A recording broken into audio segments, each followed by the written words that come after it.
Hey folks, it's Carmen here from Urban Farm School, and I'm here with Verge Permaculture. We're filming some strategies that we employ here at the Urban Farm Permaculture Project, which is my property here in Calgary, in the south of Calgary, in Zone 3.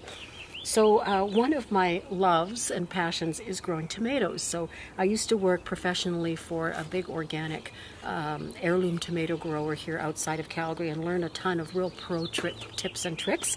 So one of the kinds of tomatoes that I grow almost exclusively on my property are indeterminate tomatoes. And those are what we commonly call a vining tomato, although they're not vines at all. They're actually sprawlers. So we're going to show you how to support indeterminate tomatoes. Now, what I love about indeterminate tomatoes is that there are so many incredible heirloom varieties, open pollinated varieties that allow us to save the seed from year to year. And so the indeterminate varieties for me are just the most interesting. But a lot of people, if you live in the city, they don't really have the ability or the know-how to adequately support those indeterminate varieties. So I'm going to show you a couple options today on how to do that, but beginning with how to use the bobbin, twine, and clip system to support your tomato plants. And when we're done winding this bobbin up, I'm going to show you how to support your plant with this system. So the first thing you really need is adequate twine. So this is a product called Tiger Twine, and it's from Uline, and this is the one you want here, H774. It has to be able to support that. So this is just the right thickness to wind on a bobbin easily. So basically all we do is we just start at one end. So I just want to do that. All right, so now we're just going to wind that bobbin. Now it has to have some tension, otherwise it will just pop right off. It'll become this fluffy marshmallow that just sloughs right off. So you've got to, wind it like not insanely tightly, but there's got to be enough tension. Now when we're talking about indeterminate tomatoes, they can actually grow quite tall. And in the greenhouse, we would grow the same tomato plant for about 18 months, which meant that at the end of the day, that plant was actually about 30 feet or more long. So we need to we're not going to grow them that big outdoors, but I like to get a pretty good wind, and I'd say that we're getting there. Now when you get to the end, just wrap that a couple times. We're going to cut that off.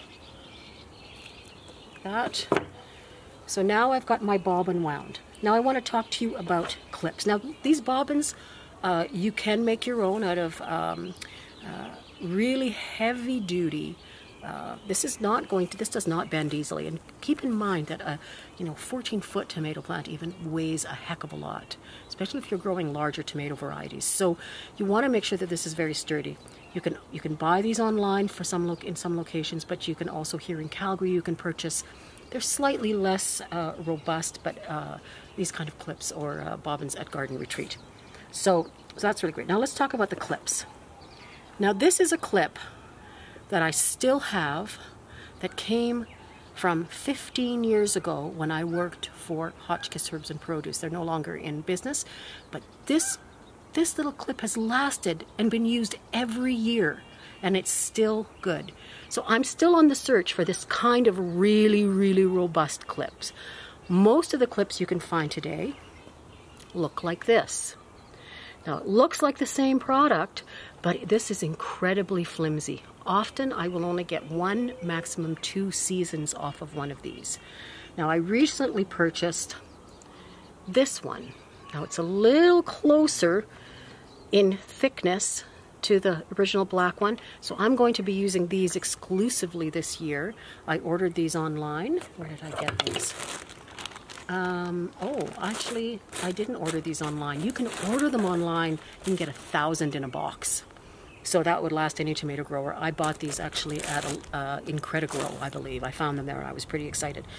So we're going to be using these exclusively this year just to see how they stand up, to to the weights and also the UV rays, right? So they break down over time. They get these little guys just get so brittle that they just snap right here. So we're going to try these this year. So what I do is typically if I'm getting ready to support all my tomatoes, I will take my clips and I'll just, you see there's a little tooth here. This little tooth. So I'm going to place that in there, and you see the tooth grabs. And then when we place this around the base of the tomato, it'll flip in. So typically when I'm getting ready to support my tomatoes, I do all of my bobbins and clips together so that it's all ready to go. So this is the same system I use in the greenhouse, but I grow most of my tomatoes outdoors. So let's just take a 2-minute or 1 little second break, and we're going to walk over to where our tomatoes are planted in the ground already, and I'll talk about that system and how we support them with this. So I'm getting ready to support my tomato plants. You can see they're already planted in the ground. I've got 2 rows. These are all indeterminate tomatoes. And if you notice, 1 row, I've kind of planted my tomatoes so that they go in this direction, and the other row is generally coming in this direction. Now I'm training my tomatoes to grow at an angle for a reason, and I'll demonstrate that shortly. So this tomato clip and bobbin system is really fantastic for growing tall plants. Now actually, maybe I will show this one, this little guy. Now you can see when I first plant them, they don't really have a ton of support. I want to make sure that they're not getting stressed in any way, so I'll just keep my little bamboo stake that was in the pot that they grew in for a little while. So they've been in the ground for just a little under a week. So now I'm going to show you how we actually go about doing this. So I've got my bobbin and twine. I've basically loosened it up. Now I'm going to take my clip, open it up, and I'm going to maintain that string tucked into that little toothy area there. Let's make sure that that's in there really well. Okay, there we go. All right, and now I'm going to just place that around the base there. So that's affixed. Now what we want to do with tomato plants is we don't want to do a tight wrap. This is a really unique system in that it's a very loose. It does take a bit of finessing, and there is a knack to doing this, but we're doing a very loose wrap, and we're looking for the main stem. Now this is actually a sucker here. This is going to get pruned off, this guy here. Okay, so indeterminates we want to try to keep to 1 stem mostly, so we prune out those. So you can see here that I'm wrapping this in such a way that I am not putting this string right up against the flower spur, which is going to create the fruit. Okay, so that'll ultimately end up to be a fruiting spur. If I have too much tension there, it'll snap that fruiting spur off. So you can see this is a very loose wrap. Okay, very loose. And you see I don't want to put any tension on this. So what I'm going to do is I'm going to unwrap this, and it takes a bit of sort of practice to figure out how far you need to go. So every time before we hang this up, we want to have it hooked here. Now, if you look up, you're going to see that on this structure here, I've got nails or screws placed every 6 inches or so. Now, in a commercial greenhouse, you're going to use a cable. It'll be a cable system here. But in this case, we didn't want to do that because we're using this for more than just tomatoes, because we rotate our crops through here. So in this case, we've got these long screws in here. So we just created this little tool, which is absolutely essential for this, with just a hook that's basically been torn off.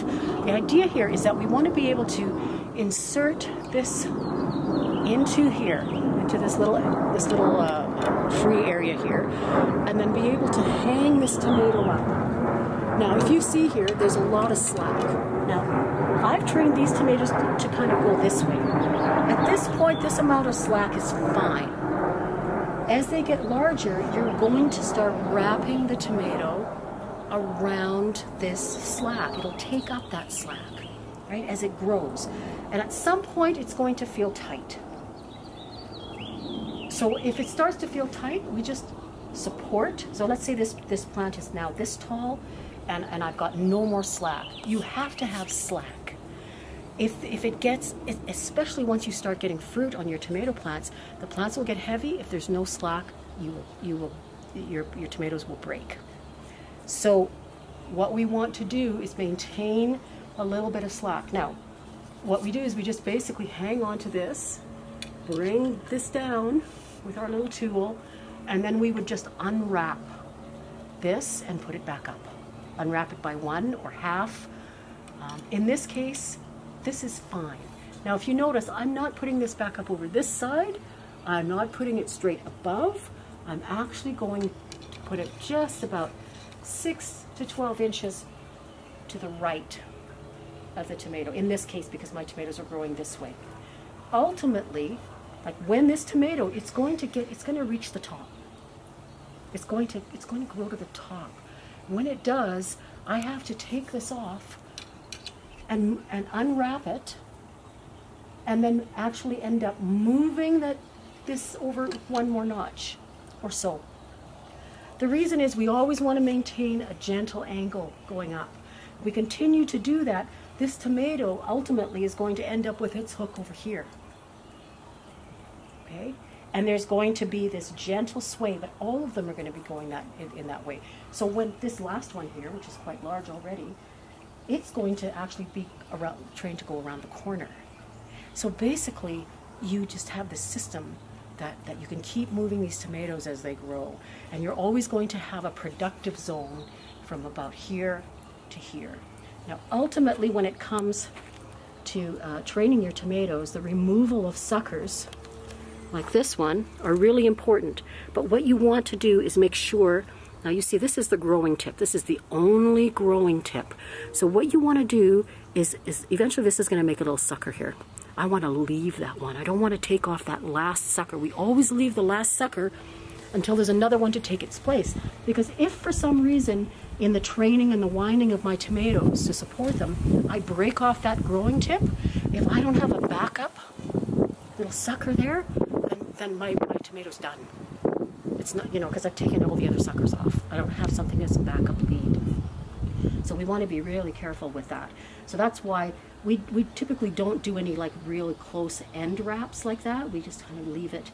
So right now there's a ton of slack here. This is fine. This guy is standing up on his own. If he can't stand up on his own, then sometimes I just lessen that slack a little.